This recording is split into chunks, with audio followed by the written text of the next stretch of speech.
तुमच्या सगळ्या मागण्या आहेत, त्या मागण्यांना पाठिंबा व्यक्त करण्याकरता आम्ही मानवजी कांबळे आणि मी आणि आमचे सर्व सहकारी या ठिकाणी आलेलो आहोत।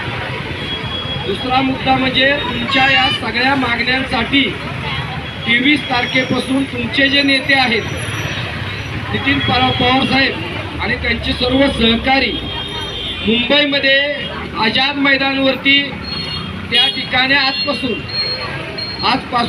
बेमुदत आमरण उपोषणासाठी त्या ठिकाणी बसलेले आहेत। त्यांच्या समवेत अनेक नेते आणि अनेक कार्यकर्ते मुंबईमध्ये त्या ठिकाणी आंदोलन करतायत। मागच्या काळामध्ये याच मागण्याकरता सरकारच्या विरोधामध्ये तुम्ही आंदोलनाची भूमिका घेतली होती। तुम्हाला आश्वासित केलं होतं की तुम्हाला चांगल्या प्रकारचं वेतन दिलं जाईल, तुम्हाला ग्रॅज्युएट